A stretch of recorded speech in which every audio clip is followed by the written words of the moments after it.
Good evening, I'm Cristina Fernandes. I stand before you again as an active member in my children's school community, a healthcare professional, and a voice for thousands of constituents on this matter.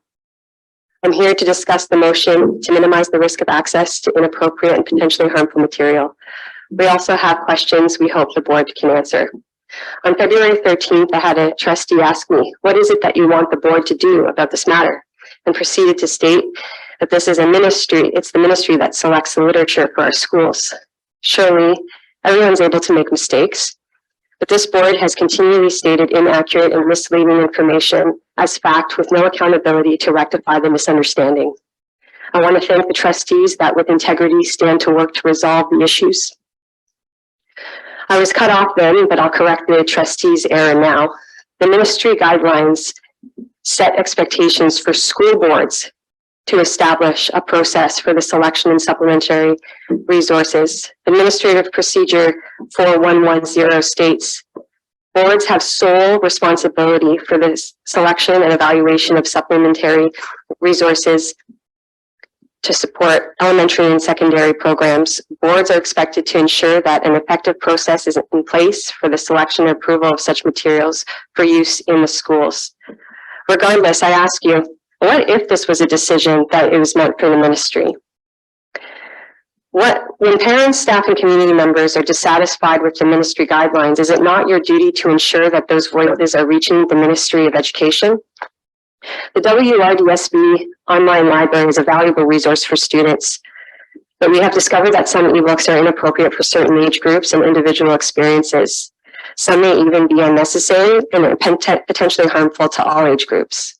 And while I appreciate some resources that deal with thought-provoking issues may be chosen for the opportunities they provide teachers to help students achieve greater understanding of controversial issues, and I agree that students benefiting from the opportunity to realize that studying a controversial issue does not necessarily mean that it's being endorsed. This does not negate the reality that there are guidelines that must be followed when it comes to context, appropriateness, and the safety of our children. The having appropriate safeguards in place does not mean denying a student a resource. Not having particular books available in the schools or on display is not denying a student. Ensuring that the people who pay for these schools are content with a process that ensure high quality, beneficial literature is contributing and not depriving our students. The WRDSB staff and trustees say that they are committed to transparency when communicating with parents and the public. However, the board's actions speak louder than these words. We would expect that one of two things be done. Either the board is privy to information that proves that this content is appropriate and the board is able to defend its use for the betterment of our children's education, and thus parents need no longer press this issue.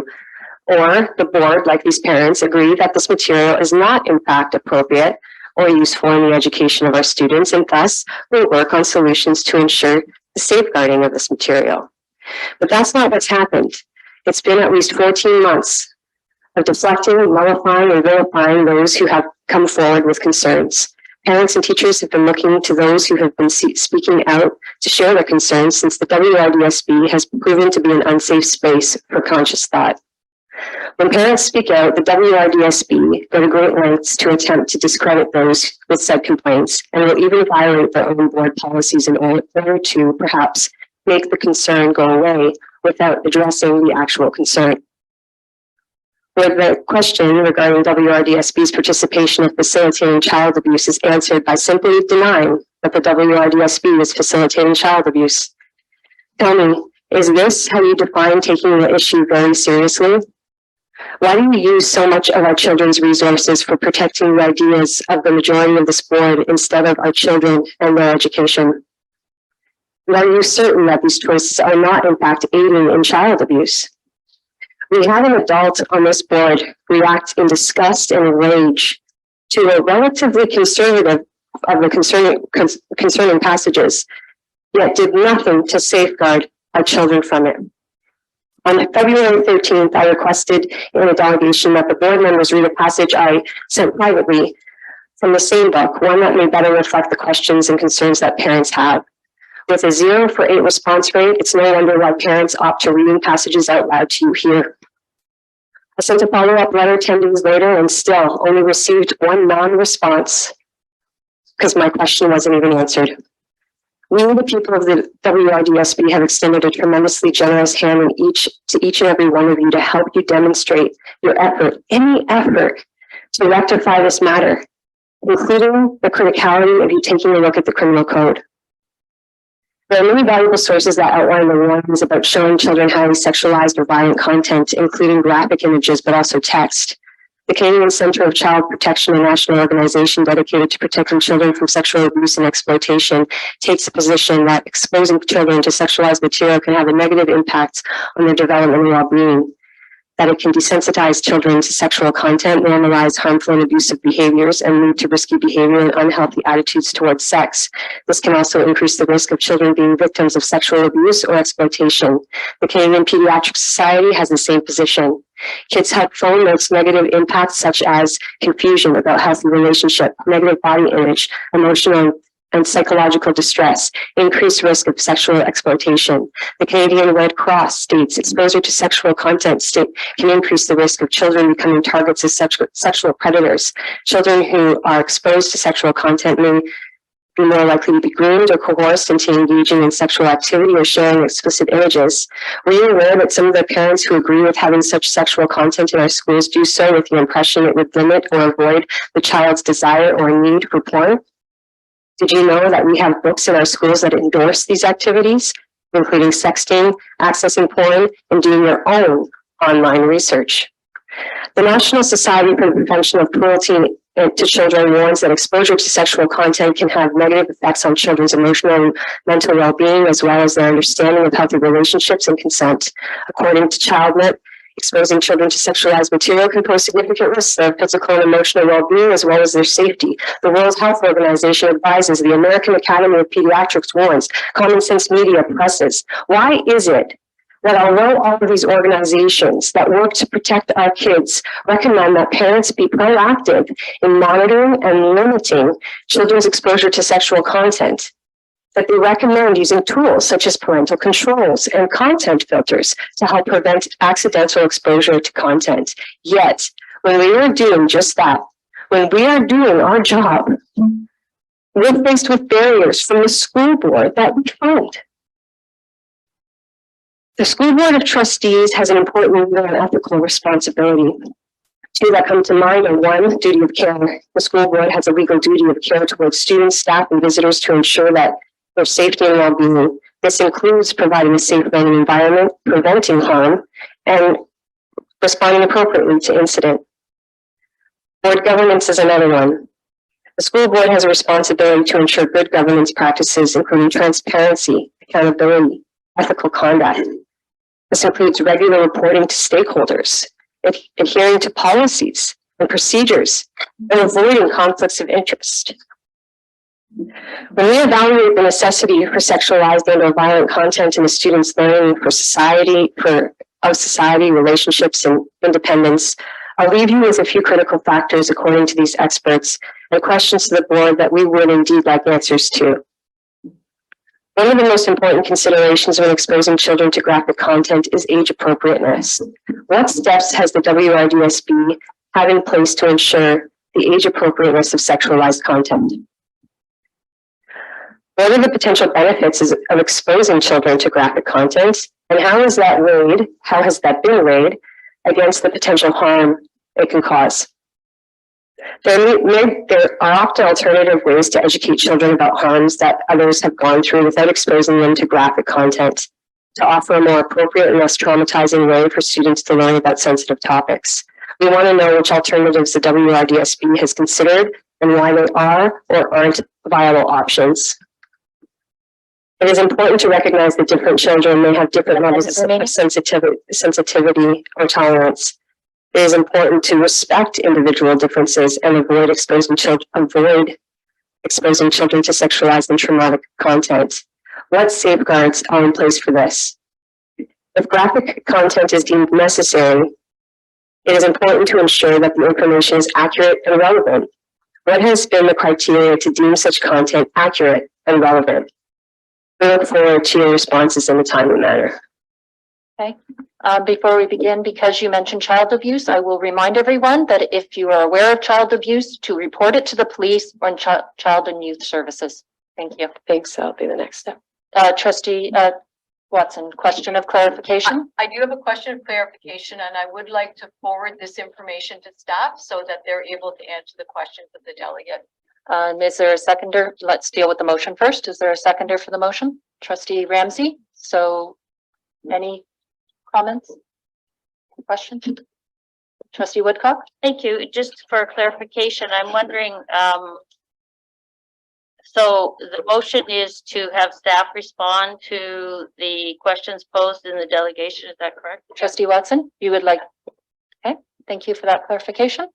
So my Okay, we haven't voted on that yet. Okay, any other questions? Okay, all in favor of referring this to staff so they can respond? Okay, thank you. And opposed? And that motion is defeated. Okay, thank you. Your question of clarification? Thank you. Sorry about that. Thanks, Cindy, for trying. I appreciate you very much. Question of clarification, please. Anyway, the question of clarification, at the beginning of your delegation, you talked about the books, and that you had mentioned that the ministry provides the school boards with a list of resources, which I was under the impression that that's exact, but you had mentioned something else. I didn't, yeah. Oh, sorry. Yeah. So I didn't mention that. Ms. Right. Fernandes? So if you could just Yeah. So I was in the, let me something find about administrative procedure. Okay, through me, please, Ms. Trustee Watson. What is You the don't want me to question? help her find it? What is the question? The Clarify. question is about how she found that the school boards have sole responsibility and not the ministry. Because we were told that the ministry Okay. gives us a list. So I just wanted to get clarification about that. Okay, thank you. Ms. Fernandes? yeah. So the source of that is Administrative Procedure 4110. And it's the ministry guidelines set expectations for school boards to establish a process for the selection of supplementary resources. And the boards have the sole responsibility for the selection and evaluation of these supplementary resources to support elementary and secondary programs. Boards are expected to ensure that an effective process is in place for the selection and approval of such material for use in their schools. Is that? Great. Okay, thank you. Okay, thank you. Trustee Wasim, you have a question of clarification? Yes, through you, Chair, thank you to the delegate for your delegation. You spoke about, concerns around sexual content. Could you just elaborate on specifically what you define as sexual content? Because in our classrooms, in a history class, for instance, talking about Indigenous communities, we can talk about the history of exploitation through sexual means. So I just want to understand, like, when you talk about concerns around sexual content, what context are you concerned about? Thank you. Ms. Fernandes? Yeah, I'm not here to define anything. I mean, I've seen things in books that are deemed pornographic, so much so that if a predator was seen with this graphic material, they would be put back into prison for containing it. So your definition? I don't need to define, I don't have a definition, nor do I, they're the books that we're bringing forward to you for the last 14 plus months. Okay, thank you. Trustee Have Rodman? some more story time. Thank you, through you, Chair. Thank you, Ms. Fernandes. I think I heard you say that you're a voice for thousands of constituents. That's right. And I just wonder how, whether you're saying that you're the voice for the majority of constituents or the voice. How do you come up with that number, I guess is my question. I came up with that because I came up with that number because I had thousands of people vote for me for this very issue, to stand against this very issue before this board. So I have, if you want signatures, I can probably get those signatures for you. No, my question was how you came up with. Thank you very much. Thank you. Trustee Rodman? Trustee Meisner? Thank you for your delegation. Obviously, you're passionate about this. You mentioned a number of times, and this builds on what Trustee Mina was talking about, sexualized content. Are you suggesting it being taught in the classroom? Are these textbooks that we're looking at? Or are you concerned with books that are available in the library Mhm. that have been suggested that are age appropriate? Ms. Fernandez? So textbooks are the ministry guidelines. I'm specifically speaking for the supplementary books that are there. But as far as I know, and you have to correct me if I'm wrong, there aren't any procedures or processes in place, policies in place about what books are brought into the classroom. So a book could be age appropriate for high school, and a grade 3 teacher could say, "Oh well, I from their own experience, they could bring in or their expertise. They can bring in one of those books, and they can show pictures or talk about certain content. There is no policy in place, and you can correct me if I'm wrong.